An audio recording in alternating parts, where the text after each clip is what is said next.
सुंदरबन नाम के जंगल में एक टूनी चिड़िया अपने बेटे मानू चिड़े के साथ रहती थी। उसने अपने घर के नीचे चावल की फसल लगा रखी थी। वो हर रोज अपनी फसल को पानी दिया करती थी और अपने बेटे को समझाया करती थी। मानो बेटा, मेरी बात सुनो, कभी भी आज का काम कल पर मत छोड़ना। ठीक है मामा, मैं आज का काम कभी भी कल पर नहीं छोड़ूंगा। उसी जंगल में कालू कौवा और रानी कौवी भी रहते थे। उन लोगों ने भी चावल की फसल लगा रखी थी, मगर वो लोग बड़े ही आलसी थे। अरे रानी, टूनी चिड़िया रोज अपनी फसल को पानी लगाती है, हमें भी अपनी फसल को पानी लगाना चाहिए। नहीं, देखिए आसमान पर काले बादल आ रहे हैं। आज रात को बारिश हो जाएगी, तो फिर भला हमें मेहनत करने की क्या जरूरत है। थोड़ी देर बाद टूनी चिड़िया भी वहाँ पर आ जाती है। अरे आप दोनों यहाँ क्यों बैठे हैं? आप लोग अपनी फसल को पानी क्यों नहीं लगाते? रानी कौवी कहती है कि आज रात बारिश हो जाएगी, तो फिर फसल को खुद ही पानी लग जाएगा।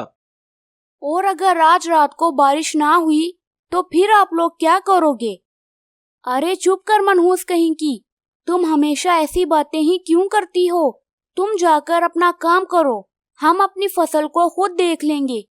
ये सुनकर टूनी चिड़िया वहाँ से चली जाती है। थोड़ी देर बाद रात हो जाती है, मगर बारिश का दूर दूर तक कोई नामो निशान नहीं था।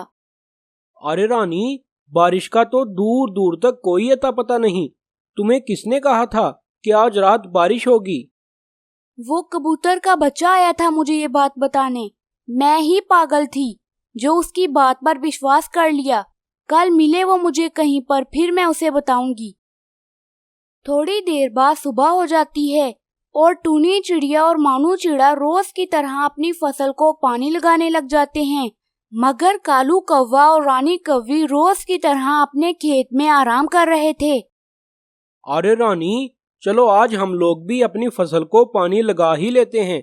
अगर हमने पानी ना लगाया तो हमारी फसल तो खराब हो जाएगी, फिर हमारी इतनी मेहनत करने का क्या फायदा। हाँ, मैं भी यही सोच रही हूँ कि हम लोगों को बारिश के सहारे नहीं बैठना चाहिए।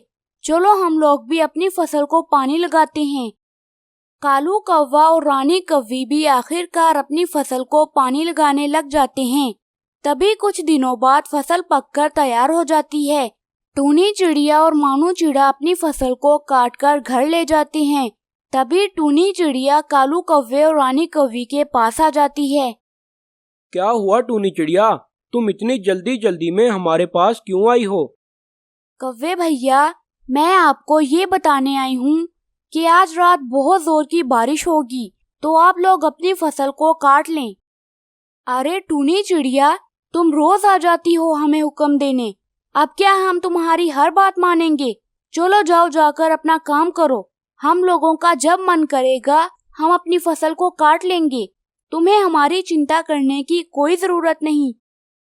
थोड़ी देर बाद रात हो जाती है और पूरे जंगल में बहुत जोर की बारिश शुरू हो जाती है, मगर टूनी चिड़िया और मानू चिड़ा तो अपने घर में आराम से बैठे थे, क्योंकि उन्होंने अपनी सारी फसल काट ली थी।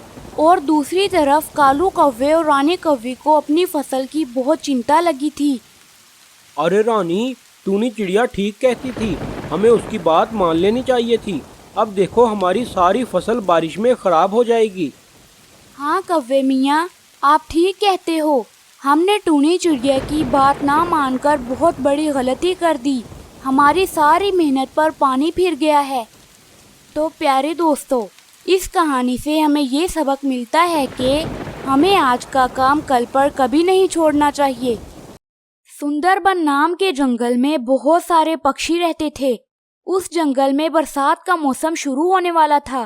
टूनी चिड़िया भी उसी जंगल में रहती थी, मगर अभी वो अपने भाई मानू चिड़े के घर दूसरे जंगल में गई हुई थी। ठीक है भैया, अब मैं चलती हूँ। हमारे जंगल में बरसात का मौसम शुरू होने वाला है और मैंने अभी तक अपना पक्का घर नहीं बनाया। ठीक है बहना, तुम ये मीठे लड्डू रख लो। अगर रास्ते में तुम्हें भूख लगे तो खा लेना और अपना अच्छे से ख्याल रखना।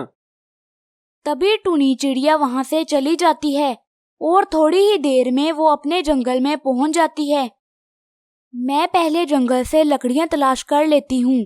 ऐसे घर जाने का तो कोई फायदा नहीं। पहले मैं अपना मजबूत घर बनाऊंगी, कहीं बारिश शुरू ही ना हो जाए। टूनी चिड़िया जंगल से लकड़ियां तलाश करना शुरू कर देती है। बहुत देर घूमने के बाद भी उसे कहीं पर भी सूखी लकड़ियां नहीं मिलती। आखिरकार उसे एक जगह सूखी लकड़ियां मिल जाती हैं। तो जैसे ही वो उन लकड़ियों के पास गई तो वहां पर कालू कौवा आ गया। अरे टूनी चिड़िया, ये लकड़ियां तो मेरी हैं, कहीं तुम इन लकड़ियों को चुराने तो नहीं आई? कालू भैया, भला ये क्या बात हुई? ये तो बहुत गलत बात है। ये लकड़ियां पहले से ही यहाँ पड़ी थी और आपसे पहले इन लकड़ियों को मैंने देखा था, इसलिए ये लकड़ियां मेरी हैं। तुम जाती हो या मैं बुलाऊं अपने दोस्तों को?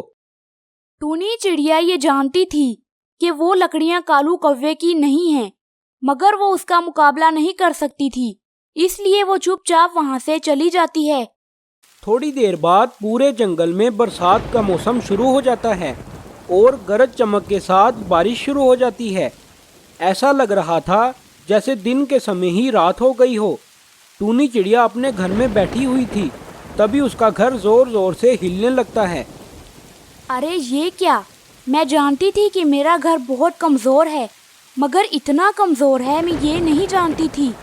मैं अभी यहाँ से भाग जाती हूँ, कहीं घर टूटकर मेरे ऊपर ना गिर जाए।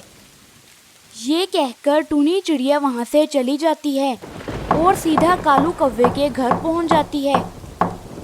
अरे ज़रूर कोई पक्षी ही होगा जो मदद मांगने आया होगा। अब इतनी तेज़ बारिश में मैं भला क्यों किसी की मदद करूं? मैं तो बाहर नहीं जाऊंगा। टूनी चिड़िया बहुत देर तक दरवाज़ा खटखटाती रहती है, मगर कालू कौवा दरवाज़ा नहीं खोलता। आखिर टूनी चिड़िया वहाँ से चली जाती है और जाकर मिट्ठू तोते का दरवाज़ा खटखटाने लग जाती है, मगर मिट्ठू तोता भी दरवाज़ा नहीं खोलता। हाय, अब मैं क्या करूँ? कोई भी पक्षी मेरी मदद करने को तैयार नहीं है। इतनी तेज़ बारिश में मैं कहाँ जाऊँगी? अरे हाँ, याद आया, मैं अभी कबूतर वैद के पास चली जाती हूँ, वो मेरी मदद ज़रूर करेंगे। ये कहकर टूनी चिड़िया वहाँ से चली जाती है और कबूतर वेद के पास पहुँच जाती है। क्या हुआ टूनी चिड़िया, तुम बहुत बीमार लग रही हो।